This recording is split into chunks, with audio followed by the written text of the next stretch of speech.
नमस्कार साथियों, daily current affair show में आप सभी का बहुत बहुत स्वागत है। आज 21 जुलाई 2025 का करंट अफेयर हम लोग पढ़ेंगे। आइए जल्दी से शुरू कर देते हैं। पहला करंट अफेयर पूछा गया है, प्रधानमंत्री नरेंद्र मोदी अभी हाल ही में ब्रिटेन और मालदीव की यात्रा पर जाने वाले हैं। ब्रिटेन के प्रधानमंत्री कौन हैं? साथियों, ब्रिटेन के प्रधानमंत्री हैं कियर स्टारमर। अभी हाल ही में ब्रिटेन के प्रधानमंत्री कियर स्टारमर नियुक्त हुए हैं। मोदी जी ब्रिटेन जाएंगे, उसके बाद मालदीव जाएंगे। मालदीव के बारे में याद रखिएगा, मालदीव में जाएंगे मोदी जी तो वहां पर 26 जुलाई को स्वतंत्रता दिवस मनाया जाएगा। स्वतंत्रता दिवस 26 जुलाई को मनाया जाएगा और ये 60वीं वर्षगांठ होगी, उसकी 60वीं वर्षगांठ है। यहाँ के राष्ट्रपति हैं मोहम्मद मोइजू। मालदीव के राष्ट्रपति मोहम्मद मोइजू। और मोहम्मद मोइजू के राष्ट्रपति बनने के बाद मोदी जी की ये पहली मालदीव यात्रा है।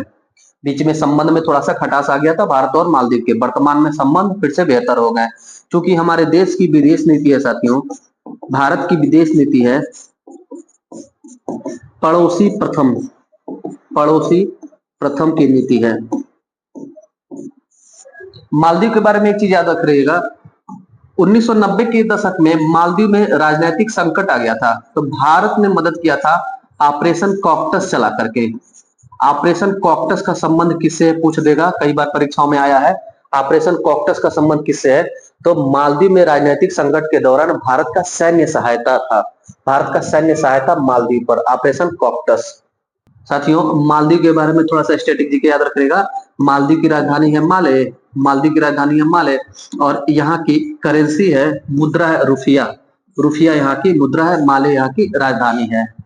दूसरा करंट अफेयर पूछा गया है, देश की जीडीपी में वर्तमान में पर्यटन क्षेत्र का 5 से 6% का योगदान है।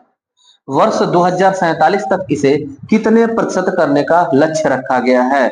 उत्तर हो जाएगा साथियों 10%। 10% उत्तर हो जाएगा। 2047 तक पर्यटन क्षेत्र में जो जीडीपी का योगदान है उसे 10% करने का लक्ष्य है। साथियों, 2047 ईस्वी तक भारत को विकसित करने का भी लक्ष्य है। विकसित भारत लक्ष्य किस वर्ष तक है? तो सन 2047 तक है। तीसरा करंट अफेयर पूछा गया है, प्रधानमंत्री नरेंद्र मोदी ने बिहार में नई रोजगार प्रोत्साहन योजना की घोषणा की है। इसके अनुसार निजी क्षेत्र में कार्य करने वाले युवाओं को कितने रुपए की प्रोत्साहन राशि दी जाएगी? उत्तर हो जाएगा साथियों 15,000 रुपए। 15,000 रुपए की प्रोत्साहन राशि दी जाएगी निजी क्षेत्र में कार्य करने वाले युवाओं को। यह न्यूनतम जो वेतन नीति होता है उसके तहत इसको किया गया साथियों, कि अगर आप प्राइवेट जॉब करते हैं तभी कम से कम आपको सैलरी 15,000 रुपए दी जाएगी। इसका नाम है नई रोजगार प्रोत्साहन योजना। किस राज्य में? बिहार में। किसने शुरू किया? हमारे देश के प्रधानमंत्री जी। और बिहार से आप याद रखिएगा, अभी हाल ही में जुलाई से बिहार राज्य सरकार ने अनाउंस किया है कि 125 यूनिट बिजली मुफ्त दी जाएगी। 125 यूनिट बिजली मुफ्त करने वाला राज्य कौन सा है? बिहार है। और अभी हाल ही में बिहार में 7200 करोड़ रुपए से बुनियादी ढांचा का डेवलपमेंट किया जाएगा। इन्वेस्टमेंट हुआ है केंद्र सरकार के द्वारा 7200 करोड़ रुपए का।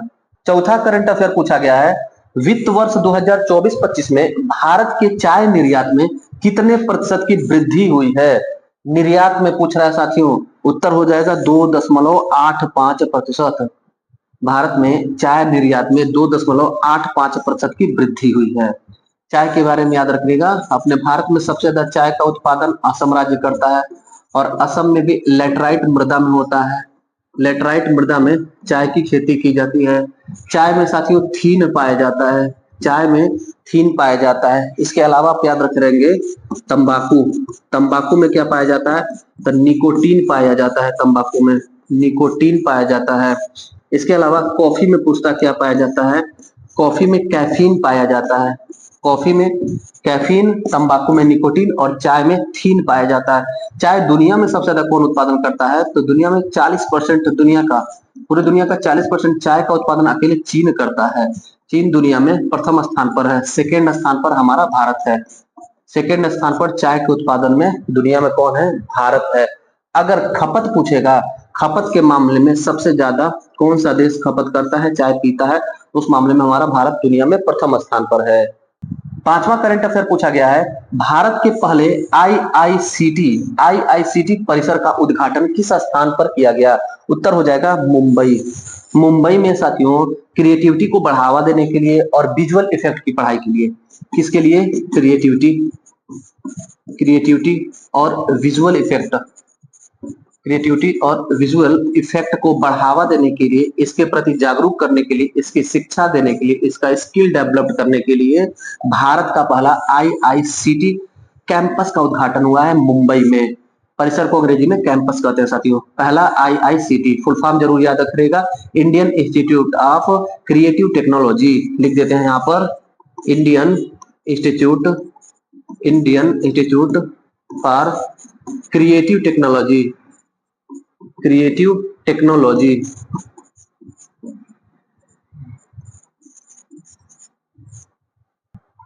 छठवां करंट अफेयर है साथियों, हाल ही में ऑस्कर विजेता गीतकार एलन बर्गमैन का 99 वर्ष की आयु में निधन हो गया। वे किस देश से संबंधित हैं? तो अभी हाल ही में ऑस्कर अवार्डेड एक गीतकार थे, उनका डेथ हो गया। उनका संबंध यूएसए से था, अमेरिका देश के थे साथियों। 11 सितंबर 2025 में, इसी वर्ष यह 100वां जन्मदिन अपना मनाने वाले थे, 100 साल पूरा होने वाला था। उससे पूर्व में ही 99 वर्ष की आयु में कैंसर नामक बीमारी से एलन बर्गमैन का मृत्यु हो गया, डेथ हो गया, निधन हो गया। अगला करंट अफेयर पूछा गया है, 2031 में विश्व टेस्ट चैंपियनशिप की मेजबानी कौन सा देश करेगा? ये टेस्ट चैंपियनशिप है साथियों, याद रखिएगा, विश्व टेस्ट चैंपियनशिप की मेजबानी 2031 में ब्रिटेन देश करेगा। ब्रिटेन इसका आयोजन करेगा। आईसीसी के बारे में देखते हैं तो आईसीसी का गठन 1909 ईस्वी में हुआ था। आईसीसी का हेडक्वार्टर दुबई में है। आईसीसी के वर्तमान में अध्यक्ष जय शाह है और वर्तमान में सीईओ अगर पूछ देगा संजोग गुप्ता है, संजोग गुप्ता। आठवां करंट अफेयर पूछा गया है, 66वां अंतरराष्ट्रीय गणित ओलंपियाड में भारत किस स्थान पर है? उत्तर हो जाएगा 7वां। भारत हमारा 7वें स्थान पर रहा साथियों। यह ऑस्ट्रेलिया में आयोजन हुआ इसका, ऑस्ट्रेलिया में भी कहां पर? सनशाइन कोस्ट है, सनशाइन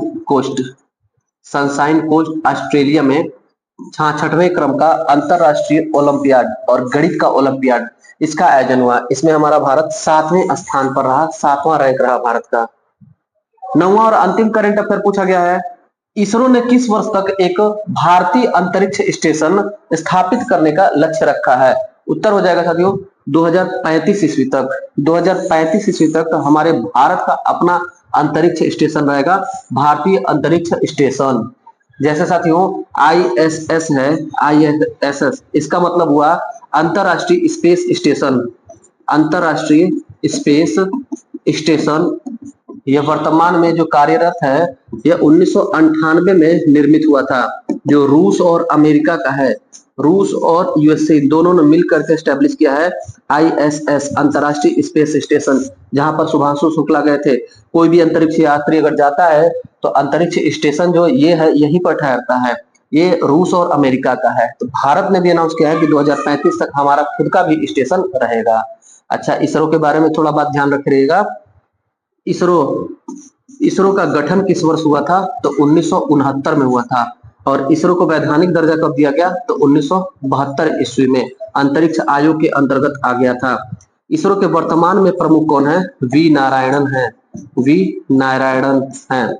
और इसरो का हेडक्वार्टर पूछ देगा कहां पर है, मुख्यालय कहां पर है? तो बेंगलुरु में है। और इसरो का प्रक्षेपण स्थल कहां पर है? जहां से उपग्रह प्रक्षेपण होता है वो श्रीहरिकोटा में है। श्रीहरिकोटा कहां पड़ता है? तो श्रीहरिकोटा आंध्र प्रदेश और तमिलनाडु की सीमा पर पुलिकट झील है, वहां पर पड़ता है श्रीहरिकोटा द्वीप। वहीं पर है सतीश धवन अंतरिक्ष अनुसंधान केंद्र, जहां से उपग्रह को प्रक्षेपित किया जाता है। साथियों क्वेश्चन पूछ रहा है सेकेंड जो लॉन्च व्हीकल स्टेशन है वो कहां पर है? तो इसको याद रखिएगा, कुलशेखरपट्टनम या थूथुकुडी भारत का दूसरा लॉन्चिंग पैड है। श्रीहरिकोटा के बाद दूसरा लॉन्चिंग पैड है। अभी करंट में हम लोगों ने पढ़ा कि तीसरा लॉन्च पैड भी इसरो ने डिक्लेयर कर दिया कि यहाँ पर बनेगा। वो कौन सा जगह है? तो वो है साथियों श्रीहरिकोटा। श्रीहरिकोटा पहला श्रीहरिकोटा, दूसरा कुलशेखर पट्टनम थूथुकुडी और तीसरा बनेगा श्रीहरिकोटा में। इस प्रकार 3 लॉन्च स्टेशन हो जाएंगे भारत के, जहां से इसरो का उपग्रह सैटेलाइट प्रक्षेपित किया जाएगा। एक याद रखिएगा साथियों, तिरुवनंतपुरम।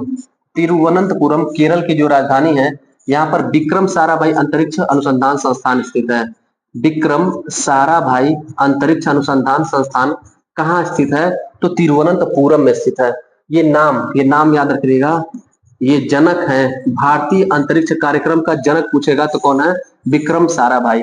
भारतीय अंतरिक्ष कार्यक्रम का जनक विक्रम साराभाई। भारतीय अंतरिक्ष कार्यक्रम का जनक विक्रम साराभाई। मिसाइल कार्यक्रम के जनक एपीजे अब्दुल कलाम। और परमाणु ऊर्जा कार्यक्रम के जनक होमी जहांगीर भाभा।